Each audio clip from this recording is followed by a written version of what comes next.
And here's John Gibbons for the weekend. I'm joined over Zoom by Liverpool supporter, friend of the Anfield Wrap, but now host of Catfish UK, which is terribly exciting. Oobah, thanks very much for coming on again. Yeah, cheers for having me, John. I'm becoming like a bad stench, aren't I? You just can't get me off.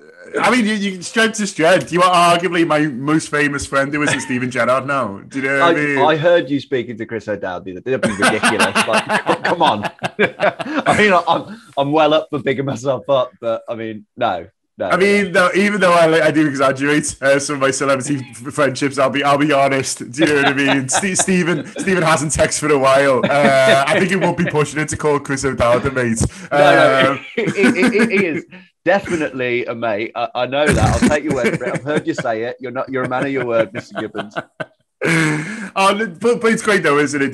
The new job, mate. It's fantastic. You know, I know you've been working on lots of cool things for a while, but it's mainly been your own stuff. And so, how's it been become part of this thing that's a huge cultural phenomenon worldwide? Yeah, it's been really bizarre. I mean, 10 years ago, remember Catfish come out on, they did the film first of all, and it was a massive success, wasn't it? And they went along the festival circuit, very respected, cool documentary about this guy who falls in love with this girl online. They go and it's like an hour and a half documentary. They go to this, they dig into her basically. They go to all of these places where she said she had, she had an artist exhibit studio here, and they go there, and it's just a construction site and all this stuff. Anyway, I don't need to walk you through the film, but that is the original film. The guy within that then made the TV show, didn't he? And it became one of the biggest shows on MTV for a decade now. So when they kind of approached me in November, and I didn't work much last year. I don't think many people did who were kind of self-employed.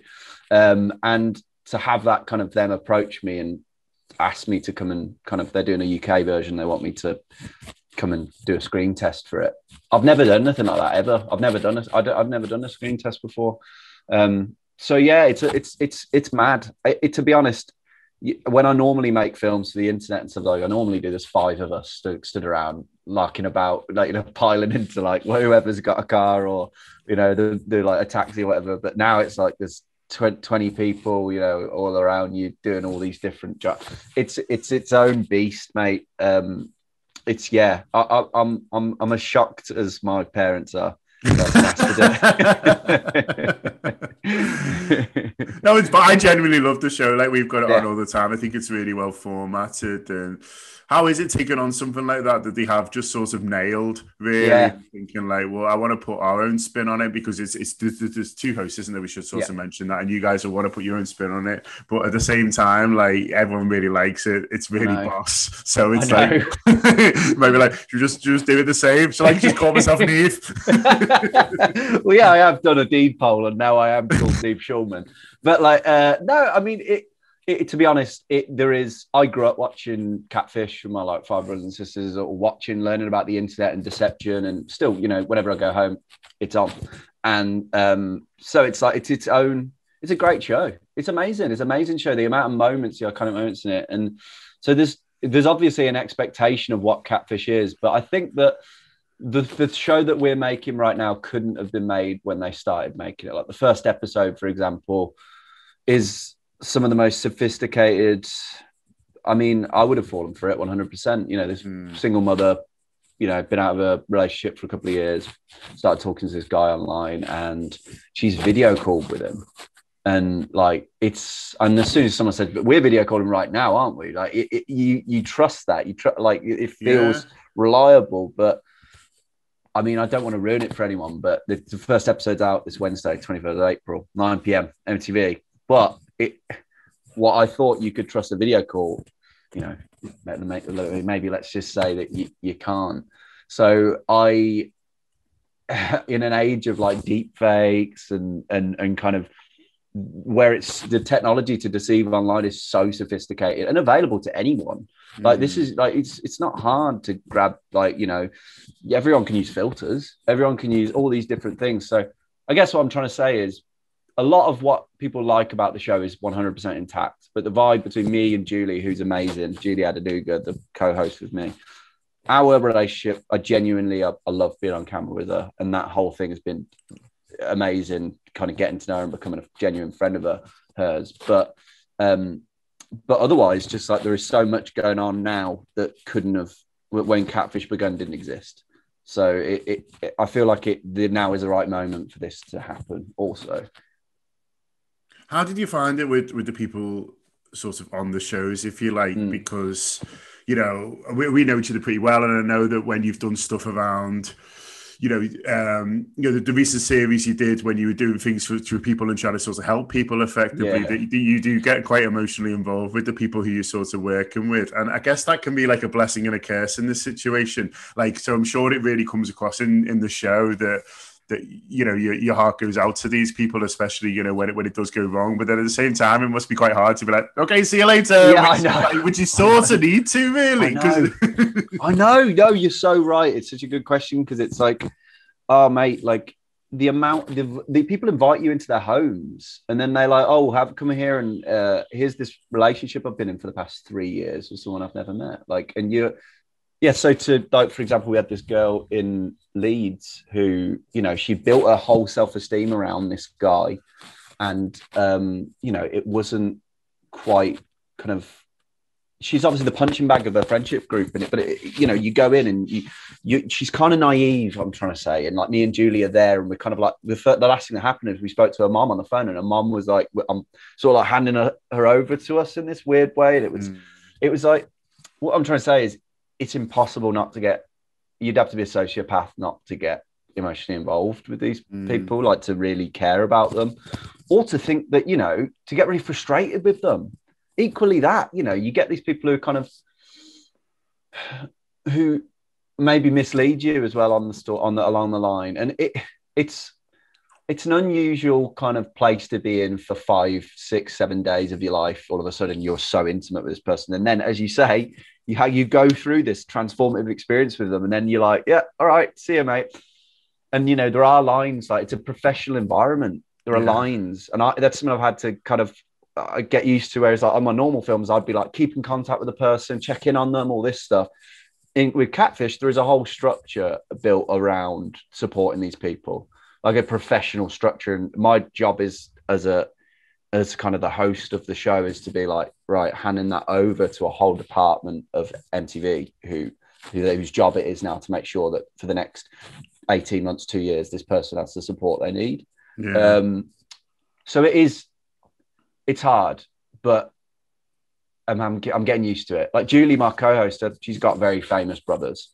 She's got like Skepta and JME are her brothers, and she is. The reason I bring that up is because she's used to being around the responsibility of being a public figure, kind of thing. She's her brothers have made mistakes so that she doesn't make them herself. So like it's like learning all of a sudden, like, you know, it might seem to me like I should be like, hey, like, you know, I hope you're all right. If you ever need anything, just that kind of thing. As a human, you're like, oh, I should be like, I've been there. But I think Julie said this before in an interview we did like the other day. She said that like it's almost catfishing them in a way if you pretend that you're going to be there for them, because you're like, because you're not, you can't take that on. You can't take all that emotional. You have to be like, okay, there's a line drawn here. You know, you're not going to blank them if you see them in the street, but you have to be like, here you go. Here's a whole support structure at MTV that's going to support you now. And yeah, that's how it's done. It's really difficult. I found that a bit strange. I know. I was thinking about that before, and I'm sure you have. So it's on Wednesday night is the debut. You can't quite have a hosting party or anything like that, but I'm sure your phone will be red hot on Wednesday night. Yeah, I've already had some texts from like great aunties and stuff, just be like, why are you? I'm trying to watch, you know, Chris Tarrant's Extreme Railways 5 on demand. Why is your advert popping up? You ruined my day. But no, look, mate, we're doing Sunday brunch this weekend, which I used to always watch, and it's like big Channel 4, and we're doing like Sky Breakfast and that. You know, you've done the news and stuff, and it's like the moment when you start entering these people's like all these people in your life, their radar, you know, they're watching Sky, and all of a sudden like you're on the news, and then it changes the way that people view your things. The internet is still this kind of abstract environment, isn't it? And I'm excited. I have no idea how it's going to go. I've enjoyed doing it, and you just expect the least and hope that you get a high yield of people who watch it. And if anyone has got one of those TV sets that do TV ratings, if anyone is part of that group, just switch on MTV, mute me if you have to, but just do it, because any numbers, I'm taking those numbers. I will. And, you can message John on the subscribers group, and we'll hook up some sort of payment structure. I'm not bribing you here, but I'm not using that term. We'll come to some sort of agreement, make 10% off merch or something like that. We'll make something happen. That's what we do for downloads. We're well versed. Listen, mate, best of luck with it. Just before you go, is there anything else that you're doing at the moment that you're able to kind of talk about? Because I know it's not always that easy. Yeah, I'm putting out a piece on in the Independent on Wednesday to support the show, which I think is fun. And it's a mad thing. Basically, there's this AI that the public don't have access to. And in this piece, we've uploaded 170,000 words that I've written over the past 5 years into this AI. And we had it write an opinion piece for me in the Independent. And at the end of the piece, we revealed that it was an AI. But it's like about this experience of making Catfish. And I think, in my opinion, that is an interesting thing that I've been involved with, and it's amazing. I was pretty scary how much better the AI was. He's a funny guy. That AI, I tell you, he wrote a sentence within it. It was like, the internet has made me a better person, and the internet has made me a better liar. And it was, and I looked that up. I was like, that is an alien sentence. It sounds kind of poetic, but it's alien. Yeah. I looked it up, and that sentence has never been written on the internet, ever. There's no log of that sentence ever happened. So it's not like the AI is copying from it's not regurgitating stuff. Yeah. It's genuinely created a sentence that a human wouldn't do. To be honest, I found, look, it might be, I always feel a bit cold with stuff based around AI. Like, it doesn't particularly... but then this, I think, is genuinely pretty cool. Then there'll be stuff coming over the few months, and most of the time, otherwise, I'm just trying to figure out what's happened to Bobby Firmino. Figure out whether he's. There's a documentary in that. Maybe we'll do it together. Yeah, exactly. I'm trying to figure out if it's more of like a Toadfish from Neighbours kind of vibe, like whether it's like, you've come home. You used to be the coolest kid in town. You come home and all of a sudden he's wearing a suit and he's still hanging around. He's achieved everything he can. Or it's like, whether, I don't know what else. Yeah, I can't say that.